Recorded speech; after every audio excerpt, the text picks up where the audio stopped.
80കളിലെ മലയാള cinema താരങ്ങളുടെയും അണിയറ പ്രവർത്തകരുടെയും കൂട്ടായ്മയായ 80 മദ്രാസ് മെയിൽ ചൂളം വിളിച്ചെത്തിയത് നെടുമ്പാശ്ശേരി സാജ് എർത്ത് ഹോട്ടലിൽ. മലയാള സിനിമയുടെ മദിരാശി പട്ടണകാലത്തേക്ക് ചൂളം വിളിച്ച് 80 മദ്രാസ് മെയിൽ ഓർമ്മ തീവണ്ടിയായി. കോടമ്പാക്കവും സാലിഗ്രാമവും വടപളനിയുമൊക്കെ സുഗന്ധമുള്ള ഓർമ്മകളായി മുല്ലപ്പൂക്കൾ ചൂടുനിന്ന പകൽ. 80കളിലെ മലയാള സിനിമാ താരങ്ങളുടെയും അണിയറ പ്രവർത്തകരുടെയും കൂട്ടായ്മയായ 80 മദ്രാസ് മെയിലാണ് പഴയകാല സിനിമാ പ്രവർത്തകരുടെ കൂട്ടായ്മ സംഘടിപ്പിച്ചത്. ഡബ്ബിംഗ് ആർട്ടിസ്റ്റ് ഭാഗ്യലക്ഷ്മിയുടെ ആശയത്തിൽ ഉടലെടുത്ത ഈ പുനഃസംഗമത്തിന്റെ 3ാം എഡിഷനായിരുന്നു കഴിഞ്ഞ ദിവസം നെടുമ്പാശ്ശേരി സാജ് എർത്ത് ഹോട്ടലിൽ നടന്നത്. പഴയ സിനിമകളുടെ ഓർമ്മപ്പൂക്കൾ പങ്കിട്ട് ചിരിച്ചും തങ്ങളിലെ കാരണവന്മാർക്ക് ആദരവും അർപ്പിച്ചും ആവശ്യമുള്ളവർക്ക് സഹായങ്ങൾ നൽകാൻ ഒരുക്കങ്ങൾ നടത്തിയുമായിരുന്നു സംഗമം. അപ്പൊ അന്ന് കൃഷ്ണനായർ എന്നുള്ള പേരിലായിരുന്നു ജയൻ അറിയപ്പെട്ടത്. അപ്പൊ ഞാനവിടെ പോയ സമയത്ത് ഇത് കൃഷ്ണനായർ എന്ന് പറഞ്ഞ് എന്നെ പരിചയപ്പെടുത്തി. അതിൽ ഡ്രാക്കുലയായിട്ടായിരുന്നു ജയൻ അഭിനയിച്ചത്. ഒരു 3-4 സീൻസ് ഇപ്പോൾ ദിവസം അഭിനയിച്ചു. പിന്നെ ആ പടം ഗോഡ് ഷെൽഡ് അത് റിലീസായില്ല, കംപ്ലീറ്റ് ചെയ്തില്ല. അവസാനത്തെ എൻ്റെ പടം അഭിനയത്തിൽ എന്നെ ഹീറോ ആയിട്ട് അഭിനയിച്ചത് ജയനാണ്. ജയൻ്റെ ആദ്യത്തെ പടത്തിൽ ഞാനും എൻ്റെ അവസാനത്തെ പടത്തിൽ ജയനും അതിനെ അഭിനയിച്ചു. അങ്ങനെ ഒരു കോയിൻസിഡൻസ് അന്നുണ്ടായി. വജു രാജേച്ചിനെ ഞാൻ ഒരു നടിയായിട്ടോ ഒരു സഹനടിയായിട്ടോ എൻ്റെ അമ്മയായിട്ടോ അങ്ങനെയല്ല, ഞങ്ങൾ അടുത്ത വീട്ടുകാരാണ്. മഹാലിംഗപുരത്തിൽ നമ്മൾ ഒരുമിച്ച് ഒരുപാട് വർഷങ്ങൾ ഒന്നിച്ച് അടുത്തടുത്ത വീടുകളിലും പല വീടുകളുമായിട്ട് അങ്ങനെ താമസിച്ച് ഒരുമിച്ച് ഷൂട്ടിങ്ങിന് പോവും. നസീർക്കായിട്ടുമുള്ള അടുപ്പം സത്യത്തിൽ ഇന്ന് ഒരുപാട് പഴയ കാര്യങ്ങൾ ഓർമ്മ വന്നു പോകുന്നു. ഇതിൽ വേറൊരു സങ്കടം എന്താണെന്ന് വെച്ചാൽ ഞാൻ ഇന്ന് മദ്രാസിലുള്ള എൻ്റെ പ്രോപ്പർട്ടി എല്ലാം ഡിസ്പോസ് ചെയ്തിട്ട് ഞാൻ മദ്രാസ് വിടുകയാണ്.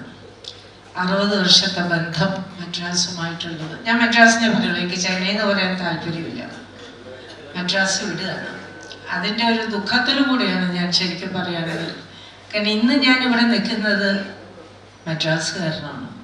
മദ്രാസിലെ എൻ്റെ ജീവിതം, എൻ്റെ അച്ഛനെ വളർത്തിയത്, എന്നെ വളർത്തിയത് ഒക്കെ മദ്രാസാണ്. ആരോഗ്യത്തിലൊക്കെ കാണാൻ കിട്ടത്തില്ലേ?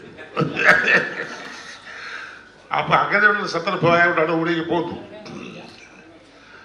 ഏതായാലും ഈ മുമ്പിൽ നിൽക്കുന്നവരെല്ലാവരും പഴയ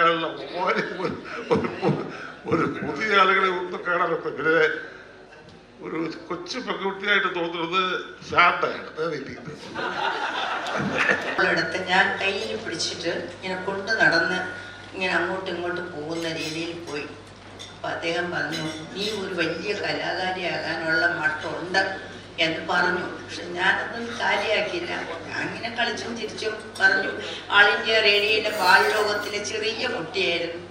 ആ ബാലലോകത്തിൽ എനിക്ക് അവിടെ നിന്ന് അവിടെ ഏത് കൊണ്ടുവന്നാലും ശബ്ദമില്ലാതെ മൈക്കിൻ്റെ മുൻപിൽ നിന്നിട്ട് അങ്ങനെ വേണം സംസാരിക്കാൻ. ഒരു പേപ്പറിൻ്റെ അനക്കം പോലും ഇല്ലാതെ സംസാരിച്ച് അതിൽ നിന്ന് പേരെടുത്തിട്ടാണ് ഞാൻ പിന്നെ കലാകേന്ദ്രത്തിൽ വലിയ നടിയായിട്ട് പോയി. കൊട്ടാരത്തിൽ മഹാരാജാവിൻ്റെ കയ്യിൽ നിന്ന് ഒരു 10-12 പ്രാവശ്യം അവാർഡുകൾ വാങ്ങിച്ചിട്ടുണ്ട്.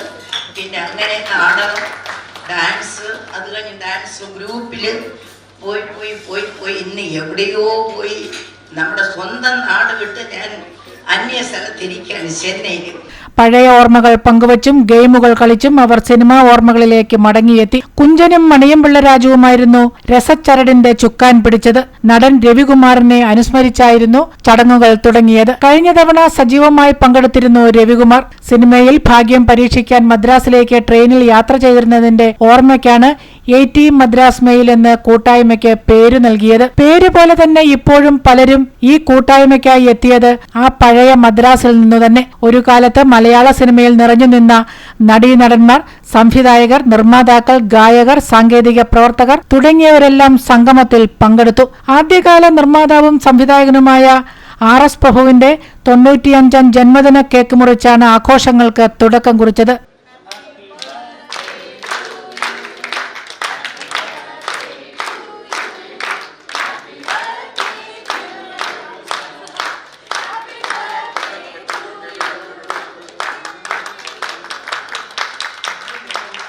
ഭാർഗവി നിലയം ഉൾപ്പെടെ മലയാള സിനിമയുടെ ഗതി നിർണയിച്ച സിനിമകളുടെ നിർമ്മാതാവാണ് പ്രഭു.